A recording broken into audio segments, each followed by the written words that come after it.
Mr. Schroyer. Here. Megan Sparks. Here. Dr. Rohr. Here. Please stand for the pledge.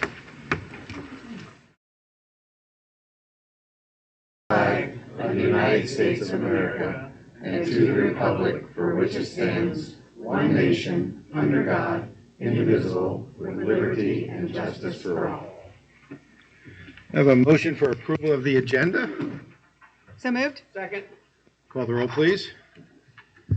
Mr. Dahl. Yes. Mrs. Dernbaugh. Yes. Mr. Schroyer. Yes. Megan Sparks. Yes. Dr. Rohr. Yes. Next, building reports. As every meeting, we're having reports from different schools in different areas. So tonight, we're going to start with the high school principal.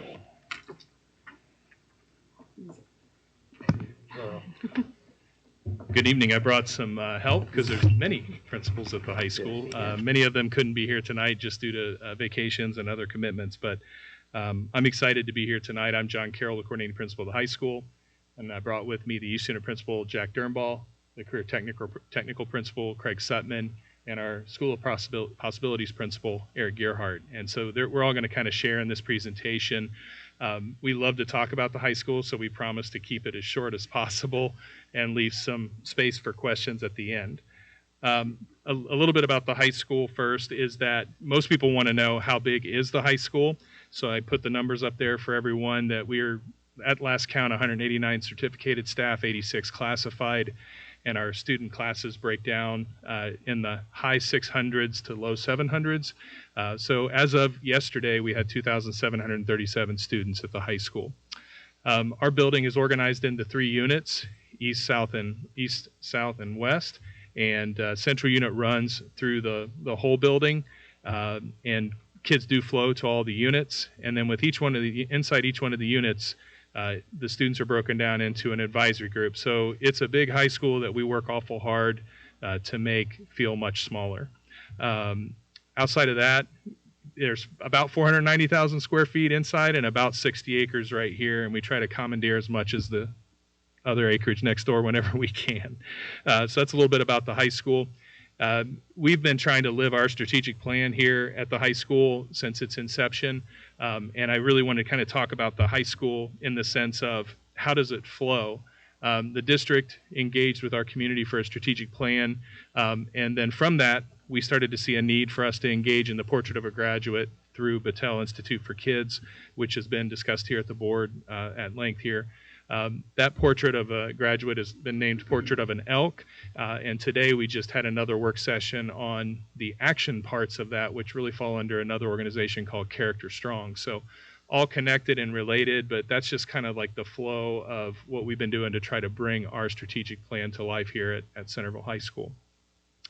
I'm going to turn it over to Mr. Dernbaugh from the East Unit and let him talk about our advisory program.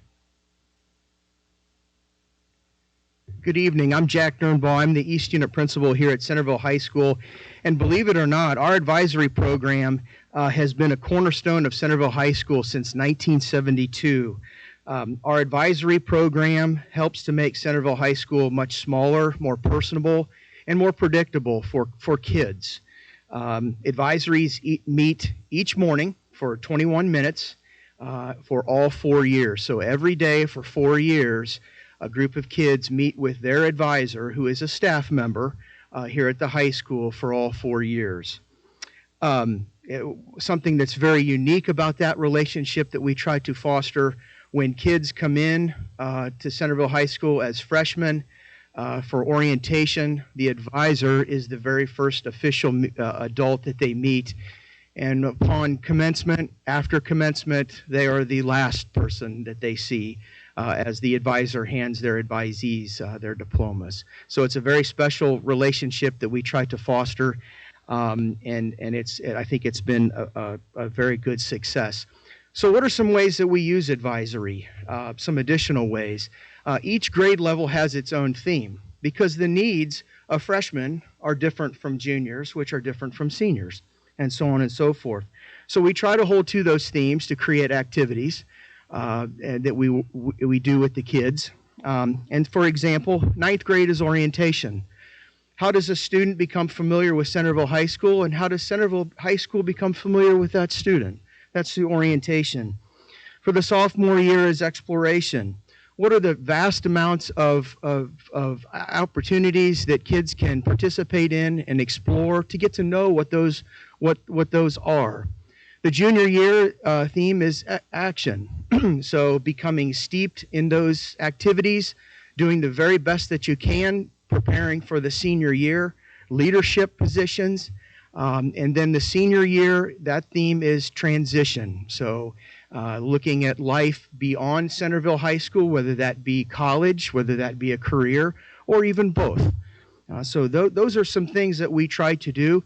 We try to do unique things for each grade level, but there are times when we do whole school things for everyone. In addition to the advisory, our activities, we also use Naviance through our advisory program. And Naviance is a wonderful program. It's a very comprehensive program to help guide students and their families with information about college and career. So, starting their freshman year and preparing them for their senior year and beyond, it closely parallels and mirrors our grade level themes in advisory. Are there any questions that I can answer about our advisory program? Thank you. A little bit about the academic program at Centerville High School. We truly are a comprehensive high school in the sense that we have a course offering for every student, a level for every student. And those course offerings go from our skills level courses to standard courses to honors and AP courses, and then also some College Credit Plus interaction. We have a partnership with Equal Opportunity Schools that we've discussed here with the board that has shown an increase across the board in our AP enrollment. We're really proud of that. Again, what we learned from that research from EOS was that as long as students at least participate in one AP course, they're 50% more likely to graduate and earn a credential from a 2 or 4 year school. So we're really excited to see our participation in AP rise and across all groups of students. In addition to that full range of courses, we have a full range of supports for the students here. We spend a lot of time. We have everything from NHS students that are tutoring during lunch to teachers that are involved in our support group that go to classrooms to help math and English students, which are concentrated testing subjects, to co-teaching and co-serving. So we try to do everything we can to support our students, and we try to evolve that every year. In addition to that, we have a dedicated coordinator of special education services that's a central office employee, but their office is over here, so they're full-time here in this building supporting our students. So truly a comprehensive school, and talk a little bit more about how comprehensive it is, I'm going to ask Mr. Sutman to talk about career technical education. Good evening, I'm Craig Sutman, I'm the career education principal. As John was mentioning, we are a comprehensive high school, and what that means when it comes to career education is that just a little explanation. Every school in Ohio, every school district is required to provide students with an opportunity to participate in career technical education. So back in the 70s, Centerville and Kettering and Oakwood formed a compact and offer career education on campus. So we are truly a comprehensive school where our students do not leave campus. They have the opportunity to participate into 12 programs here at Centerville High School, and then Kettering has 7 programs that our students can participate in as well. It's for our juniors and seniors. Last year we had 441 juniors and seniors participate in career technical education, which accounts for roughly 30% of our juniors and seniors. So we have a large number of students that are involved in participating. All of our programs are college prep. We partner with Sinclair as well. We offer a few programs, manufacturing and ST&A through them as well, here on campus and then at the Clio campus. So we provide our students with a lot of opportunities. All of our students who finish one of the programs and have a 2.25 GPA earn a $3,000 scholarship to Sinclair. So not all of our students take advantage of that, but it's a great opportunity for those who want to continue their education here locally, and they have some great programs as well. Along with our programs. We do receive some federal grants, the Perkins grant that helps fund some extra portions of our programs, supplies, some equipment and things like that. So if we didn't have our students here on campus, that money would flow to a career center or otherwise. So like John said, this is a comprehensive high school, and we are able to provide so many great opportunities for our students here on campus. And I think that's another reason why we have so many students that are involved in career technical education. I'm going to hand it off to Mr. Gerhardt. Hello, I'm Eric Gerhardt. I'm the principal of School Possibilities. I always get asked, like, who are we? Like, what do we do over there? You're just a little building next to Klein, and no one knows what you guys do. And I always thought Chris Montour this year described it best, the Hall of Fame dinner. She did an excellent job of it. We're a school that works with kids that basically have issues as far as, number one, they're at risk. They're an at-risk population that will not graduate on time in Centerville High School if they stay in these four walls. And so what we try to do is work with that credit deficient student, get them across the finish line, get them a diploma, but even most importantly is, what are you doing after high school? It's really the purpose that we've really tried to strive to do as a school. And what we've really looked at is, if you look at how we're broken down, we're in the 3 sessions a day. We have a morning session around 20 students, an afternoon session about 20 students, and a night school varies. That's a group of students who would not graduate within his or her 4-year cohort. So we work with them. They come in certain nights a week. We work with them, and we've had students up to the age of 22 who have graduated from our program as of 2 years ago. Since COVID has hit, the last 4 cohorts or last 4 graduating classes, we've averaged around 28.25 has been our average over the last 4 years of students that graduate. I didn't even know that the other day. I looked that up. I was like, wow, I was pretty excited about that, to be honest with you. What we've really tried to do as a school is we've really tried to look at trying to find a purpose for that student. And Jack talked about Naviance, and it's really been big for us, but we also use a program called U-Science, which is an aptitude type of program that's through the county, and Adam helped hook us up with that this year.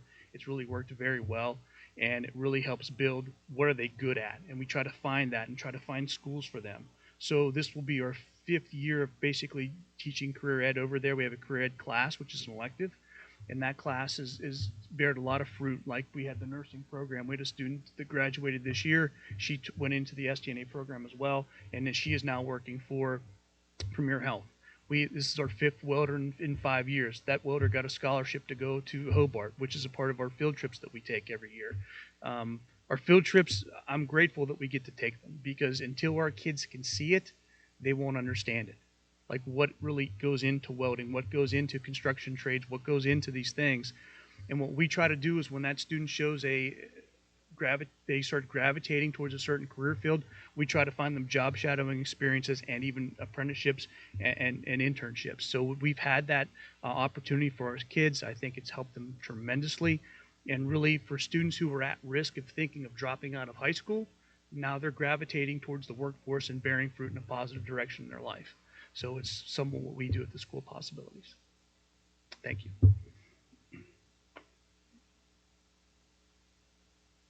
It was good to see that average, because every time somebody graduates, it's like we ring a bell over in our conference room every Monday when we meet. He says, another one graduated. We're like, woo! So it is truly a celebration. Really proud of the work that we've done to expand those opportunities through Eric and his team. I know we're going a little long, but I just want to highlight a couple other things about Centerville High School that I think make us special. And that is that the supports that are here for our students every day. That first level of support is called Elk Connectors, and that is our students mentoring, our seniors mentoring our freshmen, and they work with freshman advisories all year long. Really proud of that. We just brought Hope Squad on 2 years ago. We're a Hope Squad school, and that group of students is selected by their peers as people that our kids count on, and they have really taken the reins and created a lot of positive school culture experiences for our students. Hope Squad exists for one reason, and that's to prevent suicide. And so to help people feel connected and supported and know that they can turn to their peers, and these peers are trained. And what we've seen is a massive improvement, I think, in our school culture and the kids' leadership. And then with the support of the Board of Education and central office, and being creative and managing some reduction as we've had people leave and through attrition to replace some of those positions with more counseling support. has been super helpful, and adding a crisis intervention counselor has been super helpful as well. We all know that the pandemic was really hard, and that all that support is greatly appreciated from the board. I can't not talk about Centerville High School and not talk about the service heart that our whole community has, really, because all of these things happen because we live in an excellent community that cares about people and that serves its people. I highlight there just a couple of things in the photograph. Spirit Chain every year since 1985, Centerville and Fairmont have competed against each other, and we've raised $2.5 million for local charities. On top of that, if I tried to list everything we did with service, we would be here a really long time. So I just highlighted Spirit Chain, the Holiday Aid food drive that we do, and the Adopt a Family program. Those are legacy type programs, but every single club comes and does a service program, and I can't tell you that our kids have such big hearts. The number of kids that come to me every year and say, can we please raise money for this? And I always have to get creative about when we do it because we're always asking for money, but that's because our kids are driving that all the time. It's not us, it's our kids wanting to lead, and that's just really powerful. Then in the engagement side, I just think there is something for everybody here. As part of our Character Strong meeting that we had today, the table of high school teachers said one of our initiatives needs to be that every single kid is connected to something here. We can't let anybody go home on the bus early or anything. So I would just highlight that we have 60 to 70 clubs each year. Again, students are forming those clubs. They're not all paid contracts, so the students have to fill out a form, and they have to request for a club to be approved, and they have to get a staff member that's going to volunteer their time in order to do that. So that's 60 to 70 people every year. It just keeps growing. It'll probably be close to 80 this year. But it's really pretty fabulous that our staff cares and wants to give kids space so that they can be connected here at the high school. Of course, what we see all the time is the performing arts and the athletics. And, I have some things up there on the screen. We've had outstanding success in all of those. Those are obviously external measures of the internal great things that are going on in our school. The thing that people don't see a lot are the academic competitions, because you're not really allowed in the room at Science Olympiad or Academic Bowl. So, but DI, Science Olympiad, our Model United Nations, there's just a robust way for kids to be involved here, and any kid that's having any trouble at all being able to manage that, we help. If there's a monetary need or something, we make sure there's not a barrier to a kid to engage in something here at the high school. So that went much longer than I wanted, but I was going to start by joking and say we had a 45-minute presentation for you, so I did come in well under that. Any questions that we can answer as a high school team for the board? I was going to say, yeah, I might have hit that spot where it's like I'm not asking anything, but we're always open for questions, and we love talking about the high school if anybody would ever want to talk. So thank you. Thanks very much. A great thing to talk about. And to top that, we're going to have the transportation department, because the kids couldn't get to school without them, so they are equally important. We're used to pressure. So my name is Andy Trick. I'm the district transportation supervisor. I have Doug Zimmer with me. He is our assistant supervisor. Our department has approximately 130 employees. We have 122 buses in the fleet and 9 school vans. This summer, we have been very busy preparing for the next school year. We have approximately 550 individual bus routes that is spread across 101 everyday buses that are en route each day. This year, through retirements and resignations, we have 12 full-time driver positions that we need to fill. And that's a lot. So, and several of those retirees, I should mention, were our top senior drivers. So we have big shoes to fill. Fortunately, we were planning for this, and so we've been doing work in the background. One of the concepts that we kind of put in place for this last school year was floaters, so full-time floaters, and basically what that is that's a full-time sub that's required to come in every day, and they get assigned to a route. If we're lucky enough, we can assign them the night before so they can be more prepared. So once we have filled those 12 positions, we will have 2 remaining floaters. So we are continuing to do interviews, and we hope to keep bringing people in the door to fill those positions. Some good news is we have 6 drivers currently in training we hope to have ready for the first day of school. The driver training process is very extensive, so we're really shortening it down for you. We won't go 45 minutes. Each person must pass a school bus driver physical, a drug screen, background check, attend a 16-hour pre-service class with a 50-question written test, complete a minimum of 12 hours behind the wheel training with an OBI or a trainer. OBI is our on-bus instructor. We have 4 of them on staff.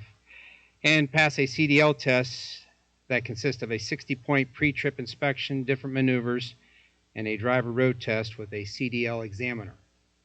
This is all before they have to learn our district procedures and protocol. We also make ongoing training a priority throughout the school year for our staff, as well as encourage drivers to participate yearly in the school bus rodeo, which occurs in the spring season. So we have a few current initiatives that we have in place to make positive improvements in the transportation department. The first is our 3 district mechanics implement a very rigorous preventative maintenance plan.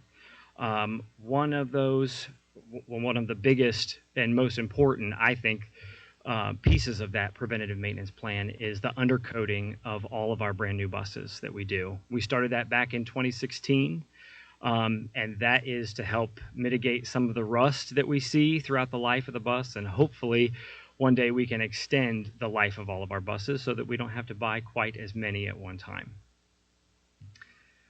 We are currently using our 84 passenger transit buses, which are somewhat newer to our district, on field trips and on routes wherever possible to reduce the number of buses that are on the road. And then last but certainly not least is our newest electronic transportation form through Parent Square that we have just implemented thanks to the help of Sarah Swan and Shannon Morgan. So we really appreciate all their effort and everything they've done. We have received just a little over 1,700 forms already. And at the end of July, that's pretty impressive. So we're pretty positive that this is a great change for our families, makes it a lot easier for them to submit this form and get the information to us quicker.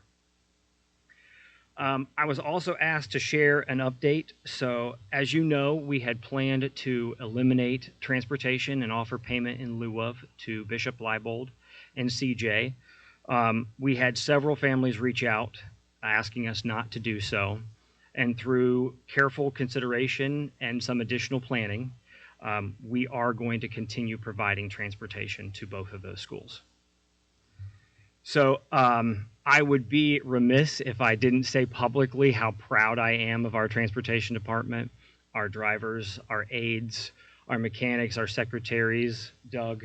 Everyone does such a wonderful job. It's not easy to get behind the wheel of that big bus with your back to 40 plus children. So I'm very proud of them.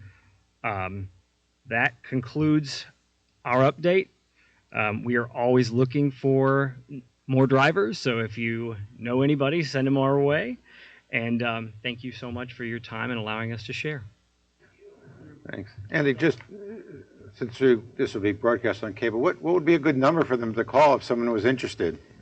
The main transportation number, which is on our website, it's 937-885-7776. Okay. An easy number. Thank you. Thank you.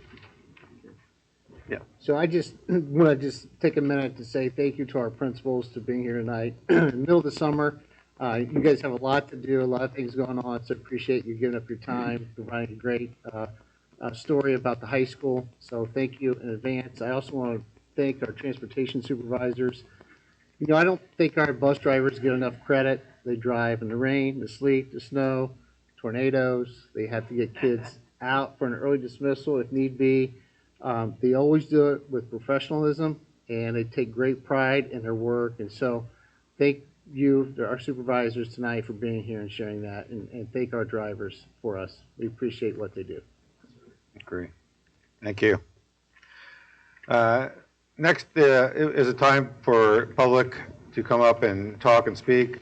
Seeing no one signed up for tonight's speaking, we'll move on to the next agenda topic. Board Administrative Reports. Mrs. Sparks, Legislative Report. Thank you. Governor Mike DeWine signed House Bill 33 into law on July 4th, 2023. The bill makes operating appropriations for the fiscal years 2024 and 2025. Senate Bill 1, which reconstructs the Ohio Department of Education, strips partially elected State Board of Education of all but its regulatory powers and gives power to a cabinet-level agency called the Ohio Department of Education and Workforce, DO. This was included in the budget too. An article by Ohio A&E had this to say, and I'm quoting, "The transfer of the State Board of Education functions is unconstitutional. Additionally, the 135th General Assembly and Governor violated the single-purpose clause, one subject provision of the Ohio Constitution. Article 2, Section 15D states, no bill shall contain more than one subject, which shall be clearly stated in its title. House Bill 33 is a budget bill.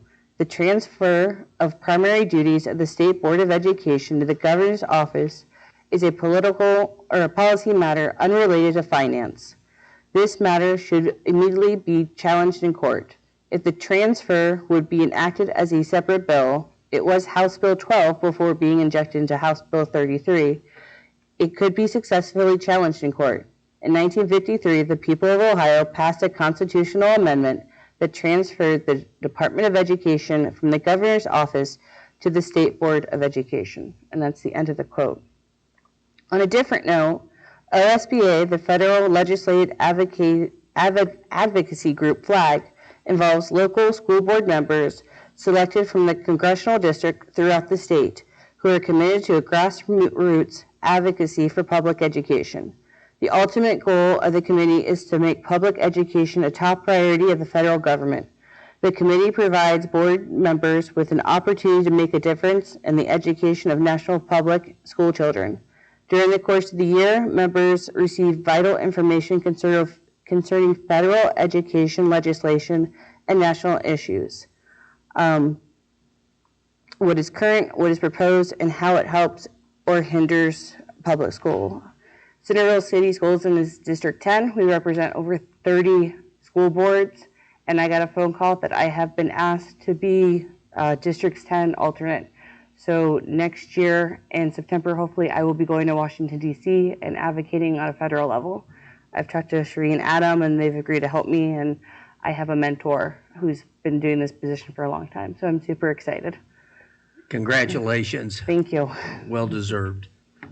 Oh, and that's the end of my report now. Thank you. Student reps, report tonight? Is that a yes or no? Just one.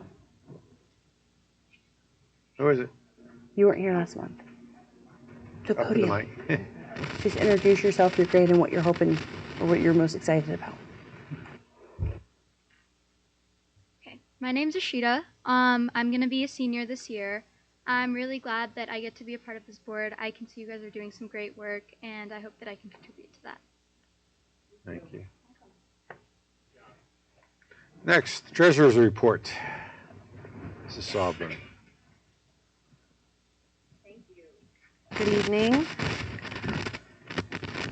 I have a few items to talk with you a little bit about tonight. One, just to piggyback on Mrs. Sparks' report on House Bill 33, I'm going to talk about a few of the highlights, what that means in terms of funding for our district. Just a reminder about our levy cycle, and then finally, Mr. Westney and I are going to touch on the levy recommendation that's on the agenda for tonight and the timeline that goes along with that. So as Mrs. Sparks commented, House Bill 33 was signed into law on July 4th, I believe, early in the morning on July 4th. I hit just a couple of the highlights, and there's not a lot of details and not a lot of information available yet. A lot of the policy changes take 90 days to go into effect. And so you're going to be hearing a lot of things about the budget in the coming months as we learn things and as things are rolled out. One of the important pieces in terms of funding is the continued phase-in of the Fair School Funding Plan. and they updated the inputs to include fiscal year 22 data. That's important because they were using, I believe, fiscal year 18, and so some of the inflationary pieces for many districts, that's helped many districts. The state minimum for years and years has been set at 5%. They've raised that to 10%. So that's a positive development for schools across Ohio. One of the big pieces is the universal eligibility for Ed Choice vouchers. And we've talked about that at many of our board meetings, but that now is in law. So every student that attends a private school is eligible for either the voucher or a portion of the voucher, no matter what their income level. So families that are at or below 450% of poverty, which I believe is around an income of $130,000 for a family of four, they'll receive the full voucher if they're at 450% or below. That's $8,407 for high school students and $6,165 for students in grades kindergarten through eighth grade. Families then that are above the 450% will receive a prorated amount until 10% of the voucher is the minimum that a family receives. So I think 750% of poverty is the highest threshold. Anybody that's above that, they're still getting $841 for a high school student and $617 for a K through 12 student. Like I said, we've talked a lot about the voucher program and how that impacts public education down the road, and so I thought it was important that we just at least mention that tonight. Before you go on to ask a question, the state, we're on a guarantee. How much do we receive from the state per student? I haven't calculated 2023 yet, but it used to be around $1,600 per student. $1,600, but we're going to get $8,000 per child. Yes, that's correct.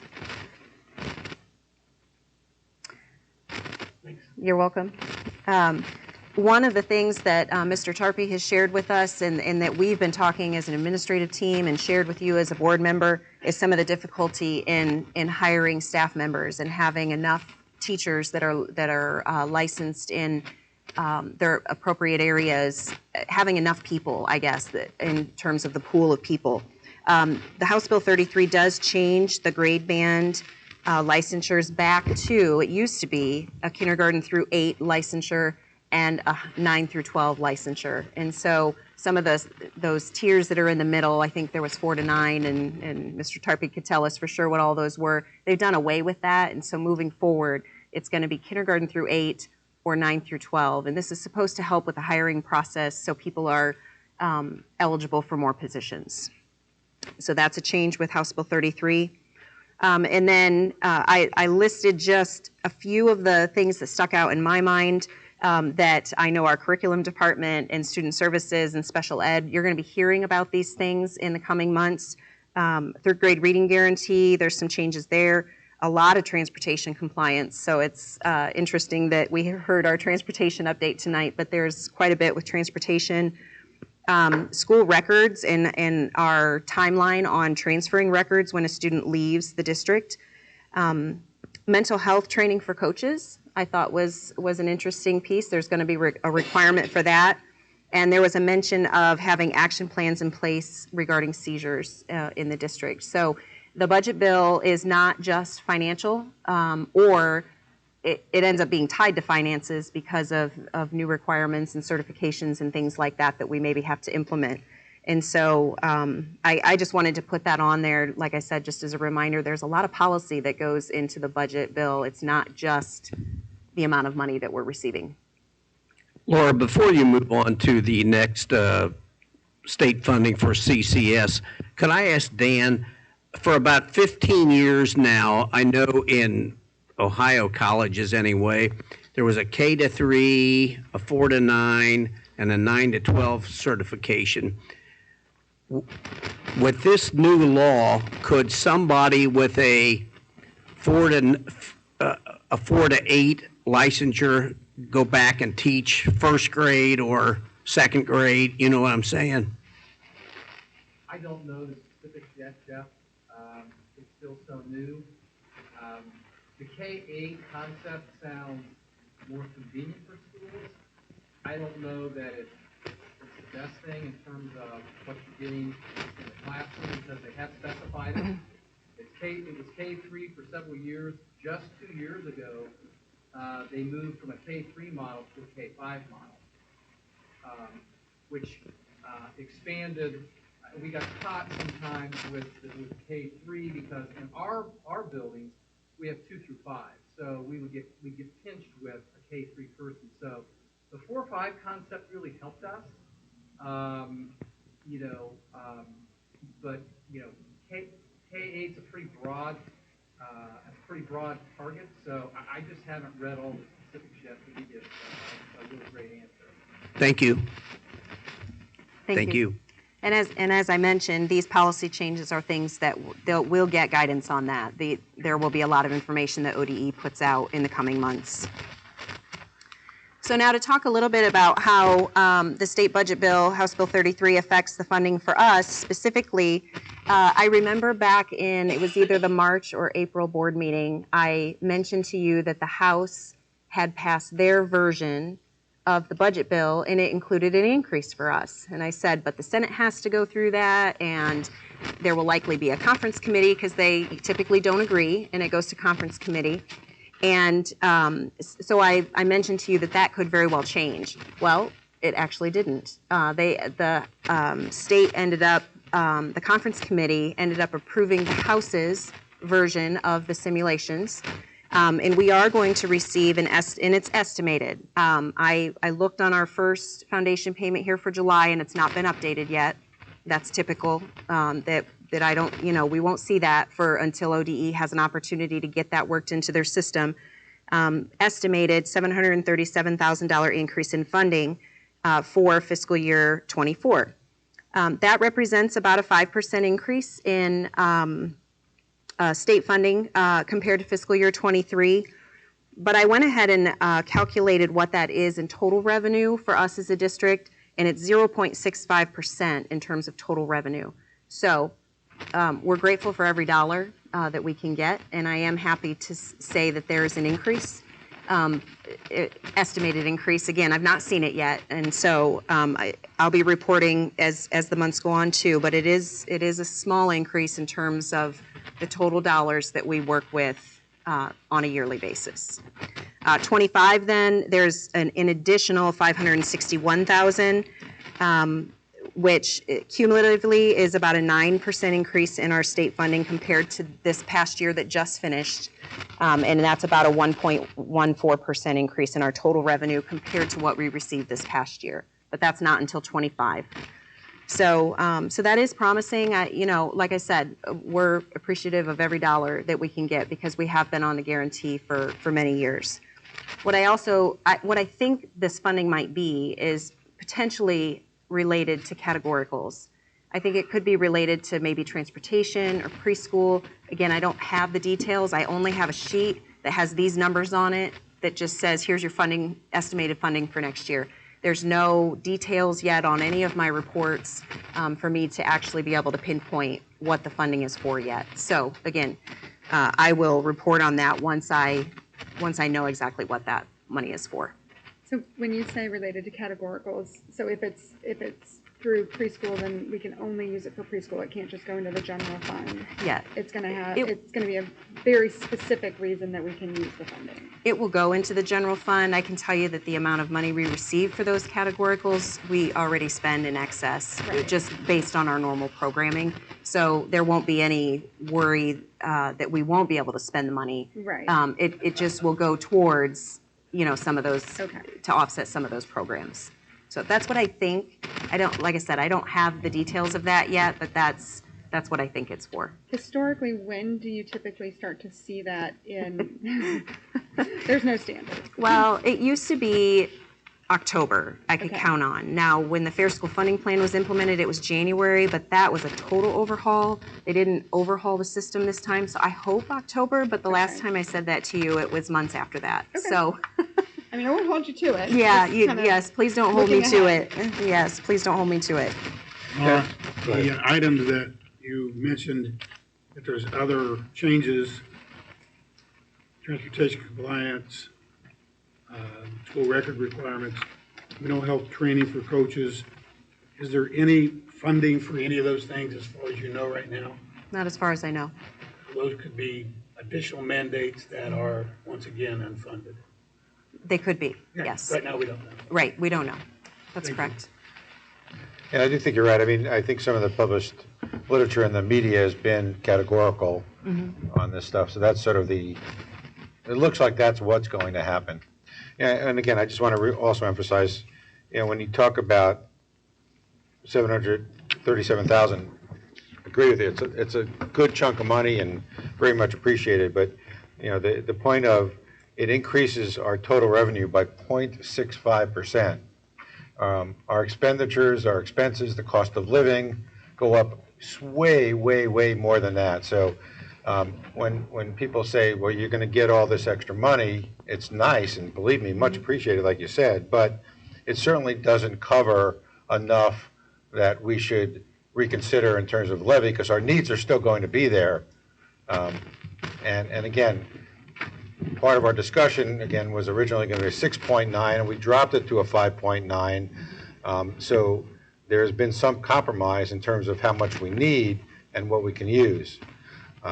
So all those factors came into the decision to where we're going to be voting on again tonight. That's correct, and you stole the rest of our presentation.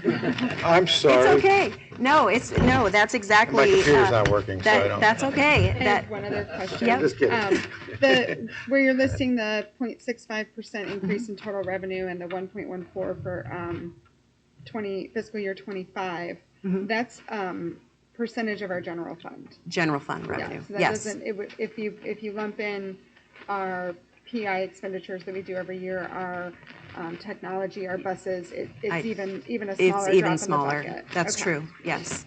I just was factoring in the general fund. Okay. That's right. But to Dr. Rohr's point, that's the next slide that I have for you is I wanted to just remind you, we've seen this a couple different times this spring, the typical levy cycle that districts see. And for 2023, it was projected that our cash reserves would go down, and they did. We did deficit spend by about $1.2 million, a little better than what we had hoped, but that trend is there. And so we'll update this with 23's actual information here soon, because we're still finalizing some of our budget pieces and stuff for the new year, and we'll be bringing that to you this fall. But again, just wanted to just reinforce that the $737,000, while we appreciate every dollar, it doesn't eliminate the fact that we're in a deficit spending mode. So finally, just to remind you that on the agenda tonight is the second resolution that we need to put a November 7th ballot issue on the ballot. It's an operating for 5.4 mils plus permanent improvement of 0.5 mils. And a reminder, it's two parts. It's a combination, but it's one vote is what that will be. You approved the resolution of necessity on June 26th. And then with that resolution, I contacted the county auditor to get the certification that's necessary for the resolution tonight. So in the resolution tonight, you'll see that the annual revenue for this is about $12,904,000 to be split proportionately between the general fund and the permanent improvement fund. And that is about $11.8 million to the general fund and about $1.1 million to the permanent improvement. That is the allocation. And the cost of that levy for homeowners is $207 per $100,000 of county auditor appraised value. And so, again, tonight, as a recommendation that we'll be getting to here this evening, is a resolution to proceed on tonight's agenda. I did put the timeline in there. We're at the July mark, obviously, with the resolution to proceed. I will take, provided that you approve this resolution, I will take both resolutions along with the county auditor certification and file with the Board of Elections yet this week. Prior to August 9th is the deadline. Thank you. Any questions? Thanks, Laura. Thanks, Laura. Thank you. Next, school fees.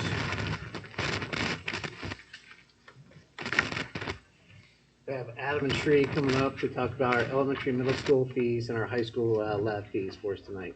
So on the agenda this evening, you'll have a motion to approve the fees for next school year. Our pre-K through 8th grade fees represent no change. Really, that's no change going back, we think, as many as 8 or 9 years. And so that is money used for copying, duplicating, also printing, all kinds of consumables, some of the subscriptions that we used for enhancing learning, all those kind of consumable things across those ages. And the high school fees you should have in front of you, those are a little more program and course specific, but for the same purposes, consumable items and subscriptions that typically last, a year for that instruction. So I think if you look, we've highlighted those changes in red for this year. It'll be kind of challenging to find because there aren't that many changes from the past year. We've just had a couple of new courses that use consumable materials come online. So, I just want to offer any questions if you've had any before. I'll just make the same comment I make every year we do this, that if there are folks that cannot afford this. Yeah. One, through our formal process, any student that qualifies for free and reduced lunch, these are waived or picked up. And then secondly, as always, if there's any hardship, we would encourage families and students to communicate with their principals, and we'll get that taken care of. Great. Thank you very much. Thank you. Next, treasurer's recommendations. Consider approving the June 23 financial reports, monthly general fund rolling report, the monthly cash reconciliation, monthly fund activity report, then and now purchase orders approved by administration, certified by the treasurer, and supported by the board resolution totaling $31,869.19. So moved. Second. Call the roll, please. Mr. Dahl? Yes. Mrs. Dernbaugh? Yes. Mr. Schreier? Yes. Megan Sparks? Yes. Dr. Rohr? Yes. Consider approving the minutes of the following Board of Education meetings, June 26th and July 7th, 2023. So moved. Call the roll, please. Mr. Dahl? Yes. Mrs. Dernbaugh? Yes. Mr. Schreier? Yes. Megan Sparks? Yes. Dr. Rohr? Yes. Consider authorizing the treasurer to return advance funds from the funds listed below to the general fund. Fund 507 ESSER, $50,000. Fund 590, Title 2-A, $3,000. So moved. Want to just comment quick? Yes. Just, Yep, yeah, at just the end go of June, you authorized me, or you approved advances from the general fund to those funds so that we could end the year with a positive cash balance as we're required to do at the end of the fiscal year. It was due to time. A lot of the grants sometimes at the end of the month get hung up in processing. And so this is just returning that money from the grants back to the general fund. right. So it's not money that was unspent. We Nope. just have all this extra money. Exactly, yes. It's just shuffling Yep. it. It's- Right. Next, superintendent Can we do recommendation. vote? Oh, sorry, vote. I'm sorry. Mr. Dahl? Yes. Thank you. Mrs. Dernbaugh? Yes. Mr. Schreier? Yes. Megan Sparks? Yes. Dr. Rohr? Yes. Next, superintendent recommendations. Superintendent recommends accepting resignations as listed on Schedule A, recommends the change of employment status or change of contract status for the certificated personnel listed on Schedule B, for the salaries, programs, and on the effective dates given, recommends the employment or change of employment status for the support staff personnel listed on Schedule C, for the salaries, programs, on the effective dates given, recommends the employment of the personnel listed on Schedule D and D1 for supplemental contract or extra duty assignments, recommends the granting of leaves of absence for the personnel listed on Schedule E for the reasons and on the dates given, and recommends the reemployment of non-renewed personnel listed on Schedule G for the reasons and on the dates given. So moved. Call the roll, please. Mr. Dahl? Yes. Mrs. Dernbaugh? Yes. Mr. Schreier? Yes. Megan Sparks? Yes. Dr. Rohr? Yes. Consider a resolution submitting to the electors of the school district the question of an additional 5.9 mil tax levy for the purposes of providing funds for current operating expenses and for general permanent improvements pursuant to Section 5705.217 of the revised code. So moved. Second. Call the roll, please. Mr. Dahl? Yes. Mrs. Dernbaugh? Yes. Mr. Schreier? Yes. Megan Sparks? Yes. Dr. Rohr? Yes. Consider approving the bus routes for the 23-24 school year with authorization for the supervisors of transportation to adjust routes as necessary. So moved. Second? Call the roll, please. Mr. Dahl? Yes. Mrs. Dernbaugh? Yes. Mr. Schreier? Yes. Megan Sparks? Yes. Dr. Rohr? Yes. Consider a resolution approving the 23-24 school fees. So moved? Second. Call the roll, please. Mr. Dahl? Yes. Mrs. Dernbaugh? Yes. Mr. Schreier? Yes. Megan Sparks? Yes. Dr. Rohr? Yes. Any final comments? Old business? Is today your birthday? Friday. Friday. Happy birthday. Thank you. Megan, did you make the cake? Yeah. Next month. I didn't want to celebrate too soon. Yeah. Next, pursuant to Ohio Revised Code Section 121.22 G1, I hereby move the board to adjourn to executive session to consider the employment, discipline, or compensation of a public employee or two of the school district. No other business will be conducted except to come back out of executive session to adjourn the meeting. So moved. Second. Call the roll, please. Mr. Dahl? Yes. Mrs. Dernbaugh? Yes. Mr. Schreier? Yes. Megan Sparks? Yes. Dr. Rohr? Yes, thank you all very much.